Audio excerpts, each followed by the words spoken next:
I told you. All right. Welcome in, y'all. It's the pregame show for the Lions versus Bucs this week, and we're all ready. Everybody else ready to go today? We're ready. Ready. All right. Well, I'm gonna let everybody introduce themselves here. And There we go. ready? And Hey. welcome in. This guy's running late. We'll let him introduce himself first. Go ahead, Jr. Tell everybody who you are. Man, what up, y'all? This Mike. Y'all can find me on Twitter at onepride_JR. I got started on my phone at first. I'm going to switch to my laptop in a little bit. Leo. What up? This is the Asian Persuasion.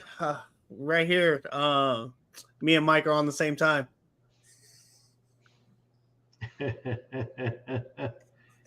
Chris.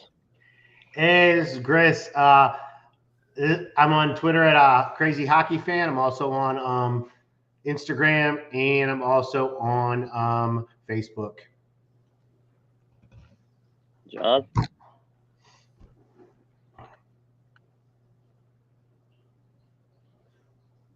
John, introduce yourself. Oh yeah, muted here. New to this still. Hey, back here. No, John, back here for a second week, filling in for Skyler. And of course, I'm Day Day, and I'm ready to talk these Lions. So, well, today we're going to start off the show with a special segment. It's going to be brought to you by Leo.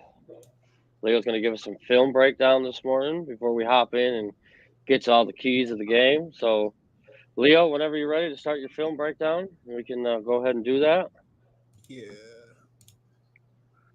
Give me 1 second, Dave.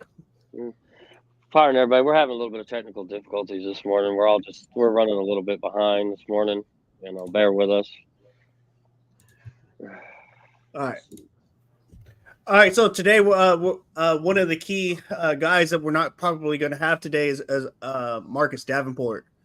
And so we want to kind of review some film on how he affects the defense, the defensive line, and then the offense as a whole on the other side. So here he is on this side over here. And so we're going to kind of watch this play, and then we're going to let you guys kind of chime in here, but let's just kind of watch this play here. Mind you, Marcus Davenport is 6'6", so here he is one-on-one, and Stafford has to kind of get that ball up and over, and the reason why it's inaccurate is because of the long reach of Marcus Davenport. If we watch this clip one more time, what do you guys think about how he sits there and affects this? Well, not just this tackle, but overall the defensive line. Turn it over to you guys. Well, press. Yeah, you want to go ahead and run that? Yeah, run it. Slow. Can you do it? Is there a way to slow motion it? If he's on YouTube, you can just go to like the settings. I think you can take that down. Oh yeah, at the lower bottom, it does give you the speed. Let's see. Okay, I see. Yeah. Did it slow down for you guys? Yeah. Just back it up a little bit. Yep. Yeah. What I see mostly is because of his height, he almost like he can use his height to get on top of the on top of the tackle. As you can see, because he's so high, he's pushing him back, and then his reach prevents Stafford from getting a more level throw. Well, it's that, and it's that age-old adage, like if a defensive lineman can't get to the quarterback, get your hand up. So for there at his size, yeah, that does help, and it does affect the play at all costs. Well, if he wasn't, and also like if he was a shorter lineman, I don't think he would have gotten the pushback like he did. No, exactly, because he had the leverage to get up underneath his pads to push the tackle straight up. Yep, absolutely. So here's another collapse in the pocket as well. Like it was a lot of times last year, quarterbacks could roam left all day because nobody was there. Right, we didn't have pressure from that side. Absolutely. We won't go over every single clip, but here's another one. And notice how he's still standing up. It's an inside move. And so Stafford's actually throwing to the inside, and he actually makes that that play. But if you notice, Stafford still has to adjust. I mean, this is a big guy kind of in your way. So here he is here, and he's going to loop inside. Well, the good thing is he fills that lane in the middle too, so he had to kind of go off to the side. He filled that lane. The cool thing is I think that was Alex Anzalone that came out to prevent Stafford from thinking about running it or even yeah. Here's let's run this play here.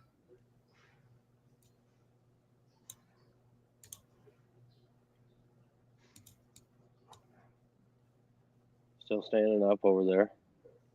Yeah.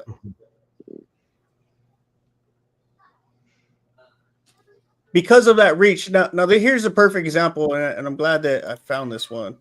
Sorry. So we can slow this down. This is probably one of my favorite clips about his size and how he affects. Now, I got to bring up James Houston because usually James Houston would be on the opposite side, and James Houston is nearly not the man Marcus Davenport is. But even though he doesn't get to there, he still affects the throw. Yep. The reason why that's a wobbly ball is because he's size just and length, pressure. Size and length. Yep. And so I got to sit there and bring this up, right? We can stop sharing here. I got to bring this up to you guys. Okay. So we are watching Marcus Davenport and the impact that he's having. Right. And I think that in my opinion, I think AG and Dan Campbell have wanted a big size defensive end for a long time. One, we all know they are going to be about stopping the run. Okay. That Marcus Davenport definitely supports that. Right. You want length. You want to be able to lock out. You want to sit there and be able to two gap. Right, even though they're a four-man front. We get all of that, okay? And that's probably something that's not in James Houston's arsenal, okay? I mean, he's learning how to sit there and do that, but let's be honest, he just doesn't have the size. I'm going to present this to you guys, and we could discuss now, is do you think that this is the first thing that Dan Campbell and Brad Holmes disagree on? From that opposite of Hutch, that edge position where Brad is probably sitting there saying, look, we just need somebody to get to the quarterback to help Hutch. But AG and Dan Campbell are sitting there saying, no, we need a specific type opposite of Hutch because we need, and obviously Marcus Davenport, I mean, surely brings something that James Houston doesn't. And so I have to bring this up, and I don't think anybody's even really talking about this, is that I think this is the first tension between the front office and the coaching staff. Because and what furthers this point, and I want to give a shout out to Lee here because he's the one that kind of like threw this out there, is like, why is James Houston at that production on the bottom end of the roster? Because he doesn't fit, just like you just said a minute ago, he doesn't really fit what the coaching staff wants. Brad has a different vision of what this coach. They say these guys, they work in unison. But, in any workplace, you're going to have division between top management and, I don't want to say lower end management, but you know what I mean, like your field management, Mm-hmm. And Brad thinks that James Houston could be that guy, but AG and Dan, mostly AG, have a different vision of what they want. So I can see, because the fans love James Houston. We all do. Well, most of us do. But we don't really know how this coaching staff feels about James Houston. Because we all know he can produce as a pass rusher, but he doesn't have that same size as a Marcus Davenport does. Yeah, that's. I mean, you have to remember where AG and Dan Campbell came from. I mean, at one point it was Cam Jordan and Marcus Davenport, right? Mm-hmm. And those are two big bookends there. So I definitely sit there and kind of see it, but it does sit there and speak to why like James Houston was probably inactive last week.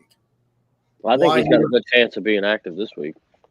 We'll have to wait for the I win. think it goes back to what they want out of that defense. Like, it's the same thing with the cornerback and DBs. They want people that can be effective in the run game as well, and he doesn't really play the run that well. Like, it's cool to be a pass rushing specialist. Second and third and long is cool, but what about those first and second downs where it's still opportunity for the team to run? And what is this? What is this team's defense hang their hat on? It's the ability to stop the run. Right. That's our bread and butter. Yep, that's the key to the defense. That's the first key to the defense, to stop their run. In the while Marcus Davenport wasn't in, I saw a couple of reps from Levi. So Levi Onwuzurike, actually a good amount of reps.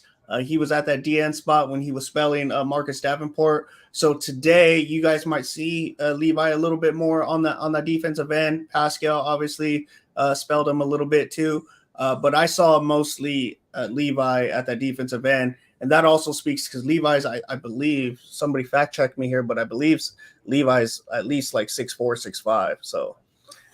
So big guy. Hey, can I announce the inactives because it just came out like literally seconds ago? Yeah, go. So the inactives right now are Iffy, Enos Rakestraw, Trevor Nowowski, Manu, Sorsdale, Williams, and Davenport. Those are our inactives for today. What Williams? Oh, Isaiah Williams. Okay. Rakestraw's inactive? Huh. Yeah, That's a new one. that is. Did you say I'm sorry, I didn't hear it, but is Houston inactive or is he active? He's active. He's active. Yeah. Okay. Yeah, That so makes sense. Davenport, Williams, Sorsdale, Manu, Nowowski, Rakestraw, and Iffy are the ones that are inactive. So pay attention to Houston and see how much he's going to be used today. I mean, he's on the roster. It's not like that kid it wasn't, productive or isn't productive when he's on the field. I think the tension with the coaching staff is that he's got it. You hear AG say this all the time, like and Dan Campbell for that matter. They want players that can play multiple positions. Like they just want them to be multiple and do multiple things. And so you just hope that in part of Houston's development, he's able to sit there and kind of play some of those roles where if he needs to sit there and hold the edge, he holds the edge. Well, speaking of Houston and what can we do today? Oh, what is it? Damn it, Band-Aid. Okay, sorry for the technical difficulties. Well, I was going to ask let's see if this one is correct here. Yeah, what are we going to do today to stop this Bucs offense? Because, they've got good wideouts. Baker's playing really well. They got a decent run game with White and Bucky Irving. What do you guys think that we do today to stop the Bucs offense? Leo, I'll let you go first. Yeah, so I think they got to stay true to their identity, and even though the Bucs aren't this huge run game, like make sure you shut down the run, so that you earn the ability to pass rush. The other thing is that those two wide receivers are still, and Baker Mayfield, for whatever reason, like they are still good. That passing game is still good. Mike Evans has been doing this for years now. And so we do have the corners to kind of match up with them today. We got bigger corners. I think Godwin is probably the guy to kind of keep an eye on. But Amik actually played really good last week. So, I mean, that they're going to be a matchup problem for sure. Mike? Yep, I agree with Leo. That was what I was going to say. Make them one-dimensional. They're not a good running football team to begin with, but hey, make that even more of a factor, man. Shut that down. Get them second and third long going so you can get those pass rushers licking their chops so you don't get any third and shorts where they could run or they could do something quick. That's the key. Chris? Yeah, I mean, I don't have much more extra input. I mean, I just looked at their last week and how well they ran the ball, and it wasn't – they outside of like one big run that Bucky Irvin had for 31 yards, they don't run the ball well anyways. So even though they got 112 yards, I think it was more on like a couple of big plays, and then that was it. And we don't really give up big plays in the run game. So I don't think their run game is that good. And of course, we always have to pay special attention to Mike Evans because we'll probably have to keep an extra guy on him. But other than that, I pretty much agree with everybody else. John? John, you're on mute. You're on mute. Yeah. No need to beat the drum. You know, we're all in agreement. You know, just make them one-dimensional. Do what we do best. If we shut down the run, let the secondary play free, I feel like it'll be a solid game. Get in, get out with a dub. Well, I agree with everything that everybody else has said, man, but nobody said anything. Man, we got to pressure Baker. You can't let Baker sit back there and get comfortable because he's still a decent quarterback. You know what I mean? Like, he struggled in Carolina, but that's Carolina. Rams saved his career, and then last year he played well for the Bucs. But if you allow him to just sit there and just kind of try to pick you apart, he can. And Baker's somewhat mobile. I mean, he's not a Lamar Jackson type mobile, but he can still get you with his feet.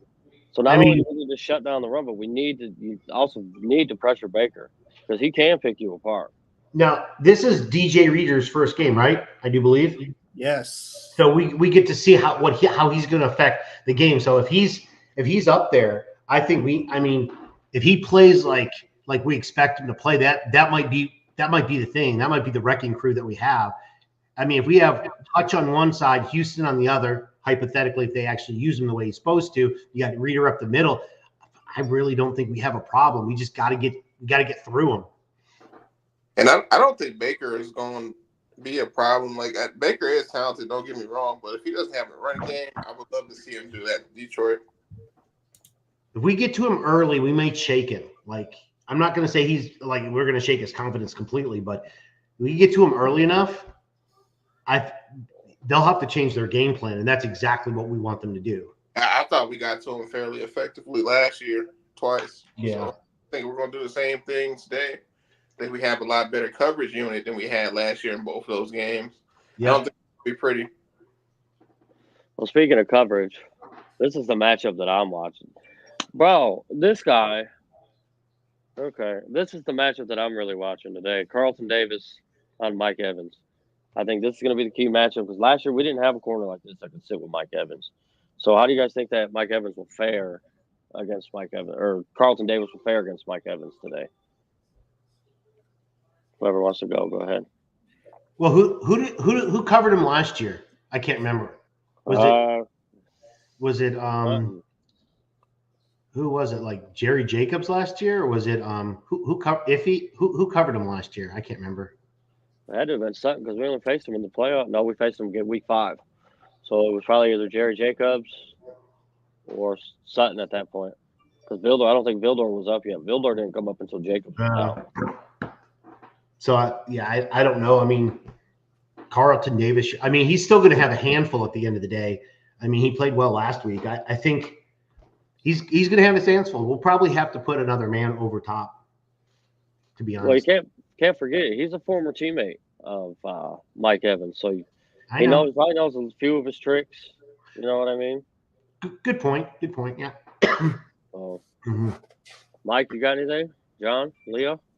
I expect it to be like a 50-50 matchup. I think Carlton's going to win some reps, and I think Mike Evans is going to win a couple reps as well. But I don't think it's going to be like a blowout or something we have to worry about. I think it's going to be fairly competitive. It's going to be a nice matchup. I think Carlton Davis has really good, really long arms, and it really makes it hard for DBs to sit there and kind of just go up and over. That's going to be a matchup, though, man. I mean, Mike Evans is still a dog, so those two going at it all day, this is the stuff you live for, man. Like you don't somebody asked Dan Campbell about Vita Vea, and he was like, "Well, we got Frank Ragnow." And I think that the Lions are now at a place, and me and Chris were talking about this a couple episodes ago, or on What Up Though on Friday. Like, we got to become as a fan base, you got to be comfortable about having those talks and really kind of popping your collar a little bit. I mean, you got dogs on your team too. You know, like I get Mike Evans has been doing it for 10 years, but Carlton Davis is he had a hell of a game last week. I mean, people will be like, oh, he gave up 100 yards. Well, I mean, they scored 20 points too, right? Like, and he came up and he was rock solid in the run game, in which when we got him, that was probably the knock of him coming over was, can he tackle? And he's proved that. So, I mean, look, it's going to be a dogfight, and these are the games that you live for. These are the matchups that you live for. I think it's going to be a battle. It's going to be a battle. We're. I mean, it was a really close game last year. I think it'll also be the same way too. It'll be a battle both ways. And I don't just mean like that matchup. I just think it's going to be a grind. I mean, we're built for it. We're built for the grind. So I think it's gonna be a grind all day. The team is built different, definitely. This year, we're like Leo said, we got to be comfortable with having the target. We are now last year we were the hunters. No one really thought we were going to be as good as we were. You know what I mean? And we showed them that now we are a team that does need to be reckoned with in the NFC. We are one that's going to be up there at the top year in, year out now. And like Leo said, like as a fan base, as a team, I mean, it's Dan Campbell already exuberates it enough, but the rest of us have to too. We are comfortable with being the hunted now. We're at that top spot. We got to be ready for whoever, whether it's Kansas City, Baltimore, Tampa Bay. It just doesn't matter. We have the guys across the board and in multiple positions now that we can happily say that we'll take that. We'll take that over your guy. And we just got to be able to go with it and say, yeah, we got one of the best teams, and this is what we ride with. We're not used to it, so we don't really. Yeah, we just don't know how to. We don't know how to act. Exactly. By no means, like I said, this is all brand new territory for us. Like I said, the draft. Well, here's big.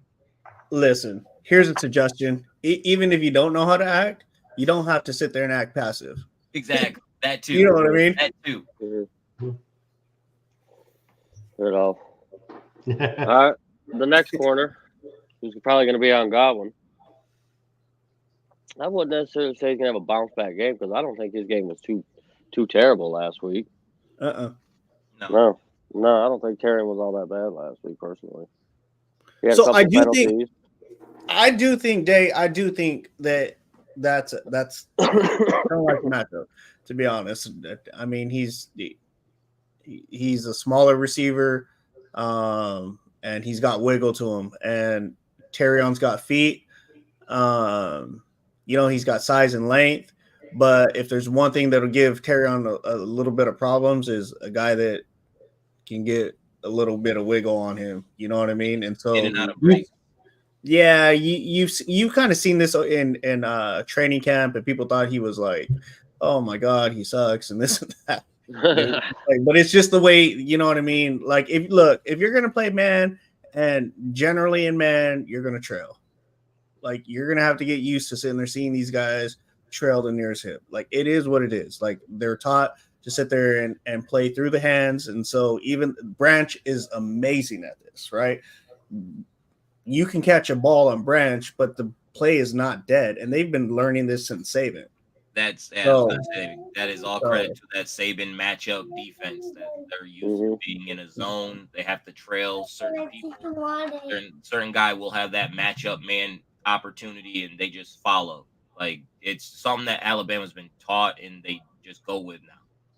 I mean, and that's why, and nothing against that, because everybody I could say we love what Saban has done and the type of players that he develops. I mean, look at what Brad Holmes and everything's brought in.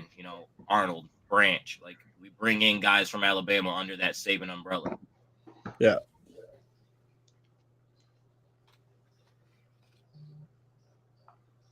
Mike, you got anything to add?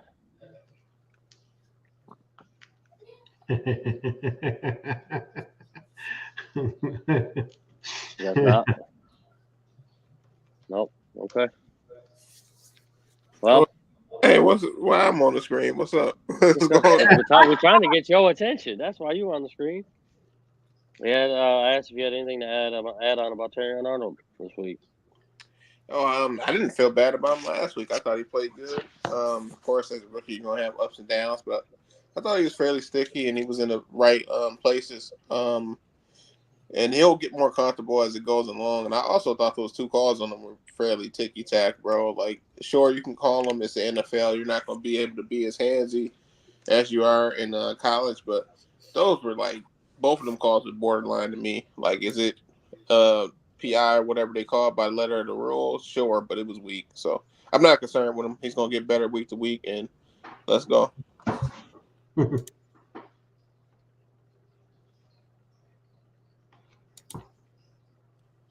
Well, we've talked about the defense. Let's switch sides of the ball and talk about this. How do we get going against these guys today? I'd like to see it straight out the gate. To be honest, Dave, I don't know, just come slinging it. Get him and Amon-Ra, going, and then set up J-Mo for quarter 2 or even 3. But I'd like to see that. I'd like to see Goff start getting off very early. We should be able to attack this secondary. Mm-hmm. They're down a lot of pieces today. Antoine Winfield's out. One of their corners is out. I mean, we should be able to pick these guys apart today. Yeah. And, Dan came out and said earlier in the week that he wants to establish a run, though. But I feel like we should be slinging it all over this game. I think that we could do both, but just because of that pass game wasn't really. I mean, there were some misses. I mean, it wasn't a total bust last week, but there were some misses. So, and I think Jared Goff and Ben Johnson would like to have some of those plays back. So, I mean, look, that was the first 4 weeks are still important, even though it's probably the worst football in the league. But if you can get out with another win, you're 2-0 now. And I think that Jared Goff is going to have a lot to do with that today. It's a good spot to be sitting in when you're 2-0. John?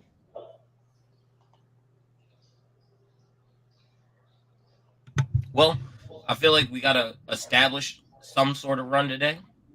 Yep. But still got to be able to throw the ball over the top. You got to stretch the defense. So Goff's got to be able to work, and I feel like we got to get working in play action. You got to get those quick routes because you got Amon-Ra is going to work the middle, work short routes, and then that's going to free up J-Mo for a deep post, those bang eights over the top. But we got to get a solid, consistent running game going between Gibbs and Montgomery. Well, speaking of Gibbs and Montgomery, what kind of day do you guys think they have? John, I'll let you go first because we're on the screen already. Today, I would say combined, we'd probably get like 130, 140 out of them. Now, depending on where that is, obviously Monty probably going to get a lot of the red zone touches, just being the bigger back, and we'll see how that plays out. I mean, but I kind of feel it's going to be pretty equal throughout the day. I don't usually see pretty is. They right, you know what I mean. I don't balance. Just Gibbs is just going to be a little more active in the pass game, like that. That's where he's going to get more touches. Yeah, they may get him a little bit more involved, seeing how he didn't get as much involved last week. Also, got to remember, I wonder if Tim Patrick is going to get any time or any snaps today because he was elevated. So, and he's a big target. So I wonder, being that he has something to prove, I wonder if he's going to be out there. I don't think we came up on that yet, but for the offense, but he is playing today. So I wonder if he's going to be out there. And if not, will they put Gibbs in the slot or will they be going to him more often? I forgot all about that. Mm-hmm. That's a very good point. Good point. Mike, you got anything to add on these running backs? Not really. I think they both have a good game. We'll see. I think Chris was touching on. You was talking about Gibbs in the passing offense. Gibbs, and then remember we just elevated Tim Patrick in the. So will he be a focal? Will he get a lot of snaps, or will we be lining up like Jahmyr Gibbs in the slot or something like that? I don't know. Yeah. Yeah, I think they're gonna have a good game in the run in passing aspect. I don't have too much to add on both of them. They're gonna keep rocking. Leo? I think Jahmyr. And I completely forgot about Tim Patrick. I do think Jahmyr is a nightmare matchup, especially if he motions out. I don't know who on that Bucs defense is really going to stop him at all if he motions out, and so that's going to be a huge problem for them because I don't know. I mean, if your main safety's out, I mean, what are you going to do? Throw a linebacker on him? Like that's just disaster. So you might see a couple Texas routes, and I mean, and then you did hear in camp that he was kind of working more in the slot a little bit, so it might be the time to sit there and kind of feature some of that stuff. So, well, as long as I get 40 yards apiece today, I'll be good. 40 yards parlay. Yeah, 40 yards apiece for the two backs. I'm good. One person we haven't talked about, and maybe because he didn't do well, Sam Laporta. Like, I wonder how well do they play well against tight ends? How well they defend tight ends, because he didn't.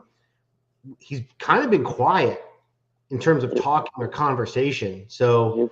Yeah, he was very quiet last game too with his play on the field. I have a feeling that he's going to have a big game today. I have this feeling that he may have a big game.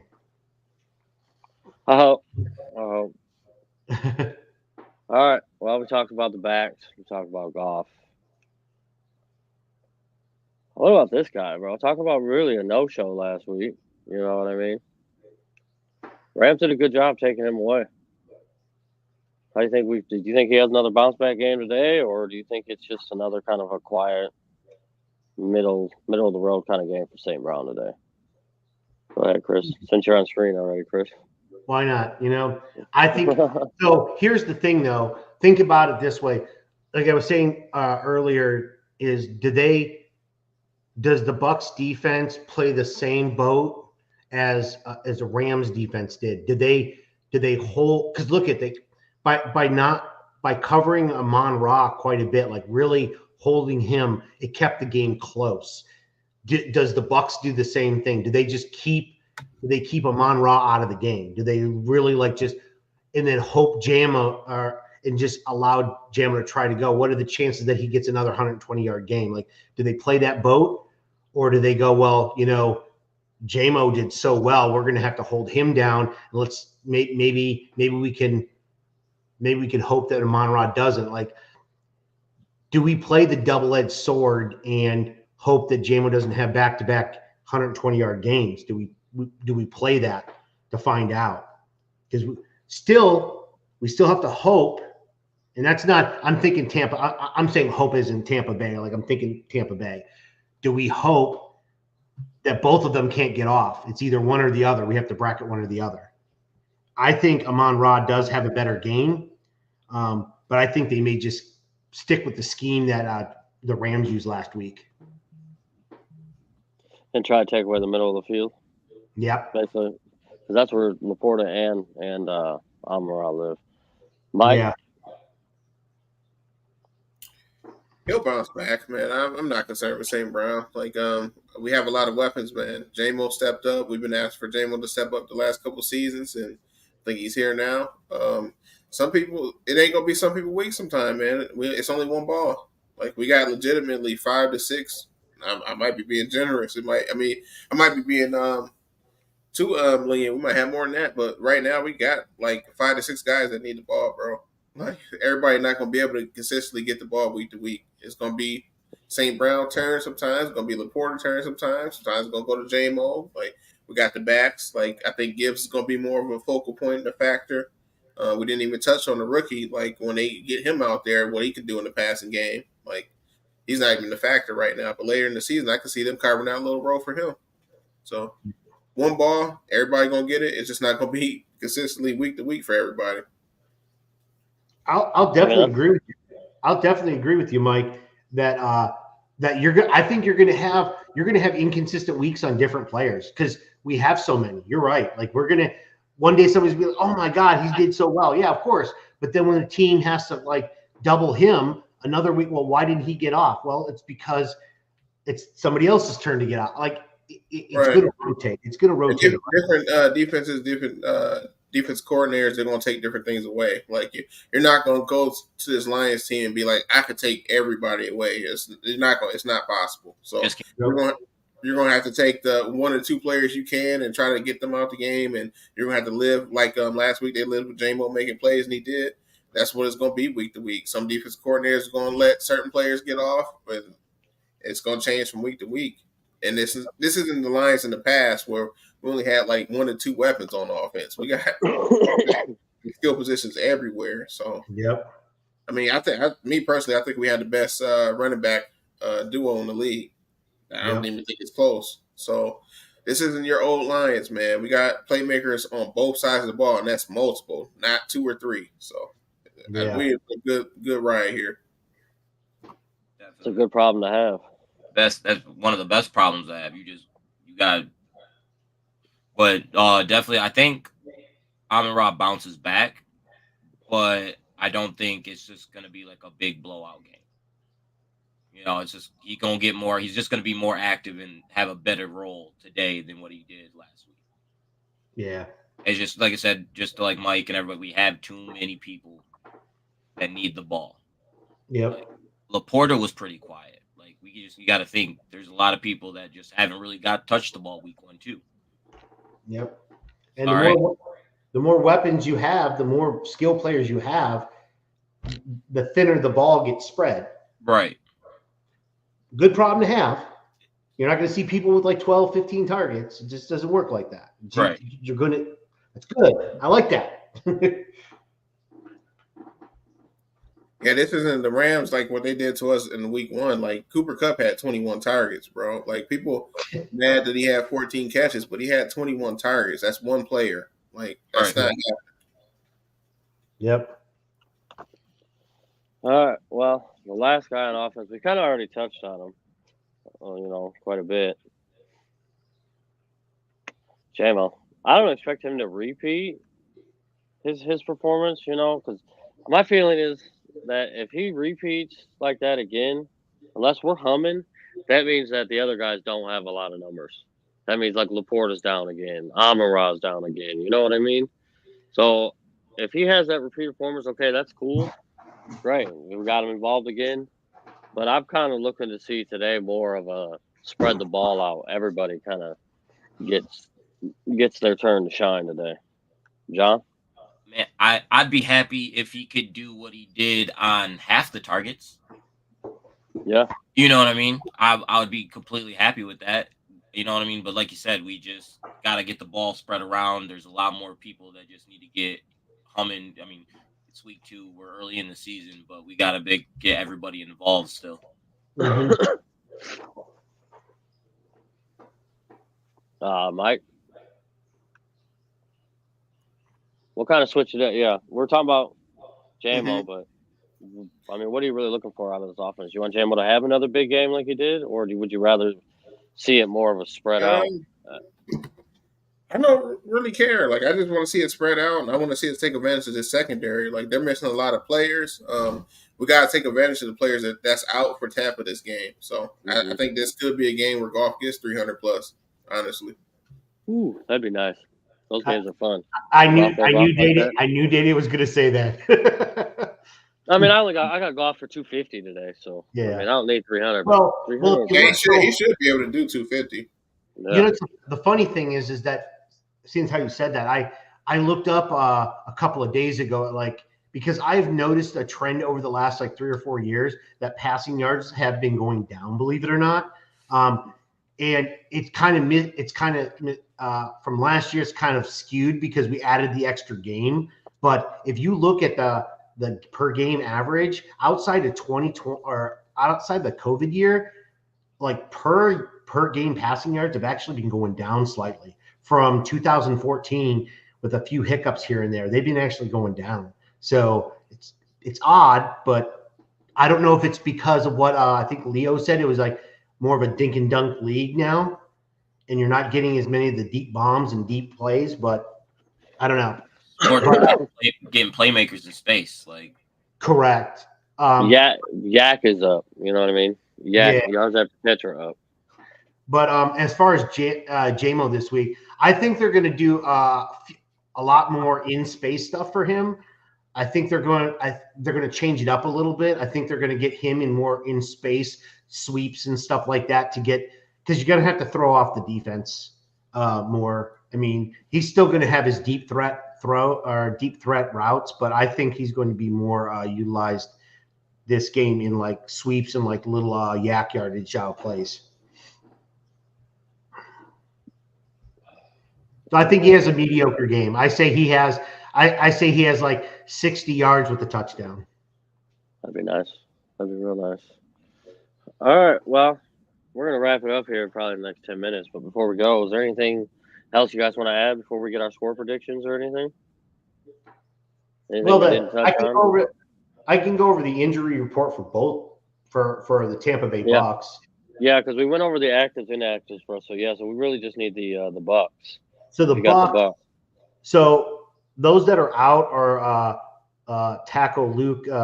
I'm just going to say they're some of these guys because I can't pronounce them, but it's Luke. The tackle is Luke Goodike. DB Josh Hayes, defensive line KJ Cansey, and safety Antonio Winfield Jr. That's who's out. I don't have their inactives yet. I haven't seen it, so I'm not exactly sure who their inactives are at the moment. But I mean, listen to the names you just named. That's guys in the sector. Antoine Winfield Jr. He's one of the best safeties in the league. You know, and he's out of there. I believe Josh Hayes is their other starting corner. So I mean, I think we should be able to pick them apart today. I really do. All right, you guys want to get to our score predictions? John, you want to go first? Oh yeah. Honestly, I feel like we're gonna see. I wouldn't say we'll see another shootout like the playoff game, but it's gonna be kind of back and forth. I see a pretty even game. I see 24-17 Lions. 24-17. Chris? Let me see. I see a close game too. Man, that's actually not bad, John. I'm actually gonna go 31. I'm gonna say 31-26. I'm gonna go off a little. Yeah, 31-26 Lions. Okay. Mike? Give me 28-20. 28-20 Lions. Okay. What's is the spread at 7.5 still, or is it at 8 now? Do you know? I can look it up. Give me a sec. I'll give you 2 seconds. Oh, while he's doing that, so the other inactives, I just found their inactive report. So their actual inactive report is not everybody we named earlier. So the inactive report is Devin Culp, tight end, and then the Luke dude, Josh Hayes, obviously, KJ Cansey, Jose Ramirez, outside linebacker, Ben Still, D-line, and then also Winfield. So those are their full inactives. Okay. 7.5 there. 7.5. Okay. Well, before I give my score prediction, I want to give a shout out to the 134 people that are here with us on this Sunday morning before the Lions go out and play the Bucs. If you guys are just viewers, please go like and subscribe. At 500 subscribers, we're going to be giving away a jersey. So please like and subscribe. Thanks everybody for watching, though. Do appreciate it. My score prediction is 28-17. 28-17. Yep, 28-17. Hoping for a halfway decent game today. Well, I hope so. Yeah, me too. I Man, would that like. play's going to be rocking again, man. That play's going to be rocking. We definitely need a game where we can. I would like to have. I always say this, but I would like to have a game early where we can, like, by the fourth quarter, we're kind of like, it's over. Yeah. Got it wrapped up. Got the backups in. Yeah, I would like to do that, but I mean, we're still we're playing good teams though. We're playing gritty, tough teams, so we can't. Yeah, we don't got those like cupcake rosters right now. Like, yeah, we're getting the best of each conference as we see. Yeah, and not only that, like Leo was saying earlier, we're like we are the good team and we are the hunted now. Like, so we're gonna get people's best, even if they don't have a good roster. We're still gonna get their best players to play. Even their backups are going to play hard because they're trying to take us down. So yeah.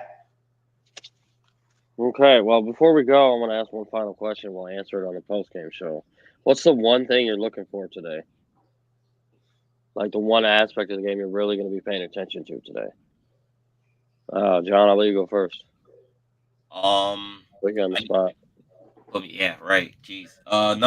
Really, what I'll be looking for today is consistency from our secondary. I feel like that's going to be a big key to this game. So I'm going to be looking, especially because we do got some young guys. They just, Arnold has, like I said, Arnold's not having a bounce back game. He didn't have a bad game, but I want to see him take the next step to that. And I just want to see him keep progressing. And I just want to see what the secondary does as a whole today with Baker. Because if we can't get pressure to Baker, Baker can stand back there. I agree. Chris?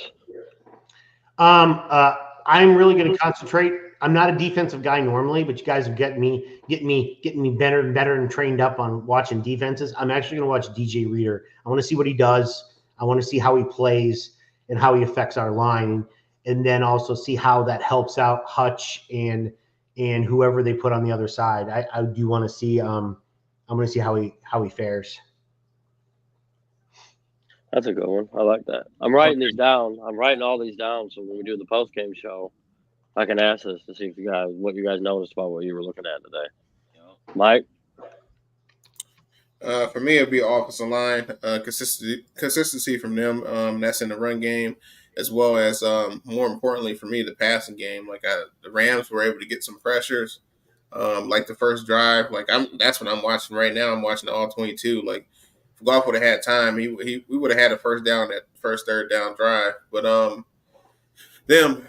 they are communicating and how they're picking up pressures and stunts and stuff like that. Because one thing about Bowles, man, he's going to give you some stuff on the defensive side of the ball. So that's what I'm looking at. Okay. All right. Well, those are all good questions. And we're going to wrap it up here at 12:10. So everybody's got about 45 minutes to get ready for the game. I'm your host, Dave. Check your fantasy. Yep. Don't forget to check your fantasy this week. Yep. Make sure you got all your players. AJ Brown is out. And Day is losing, y'all, man. He's losing. Did you say AJ Brown is out? AJ Brown is out with a hammy. Evan Ingram is out with a hammy. Freaking adjust that. I took AJ Brown in a lot of my fantasy leagues. That sucks. I do got you this week, don't I, Mike? Yes, sir. Yeah, we're playing in one league. I can't even remember what league it is, but bro, you got 9 points from your starting quarterback. That's how bad Miami was, man. Josh Allen didn't have to lift a finger, bro. See, no, I ended up nipping John in the bud at the end of the in last week. I got him by like one or 2 points. I play Rux this week though. I got Rich in another league. Oh, do you? Yep. All right, everybody. Well, we're gonna wrap it up. Go check the fantasy. Yep. I'm your host, Day. You can find me on Twitter at Markham246. Chris, you want to tell them where they can find you? Yep. Crazy Hockey Fan on Twitter. You can also find me on Facebook, and you can also find me on Instagram. Mike?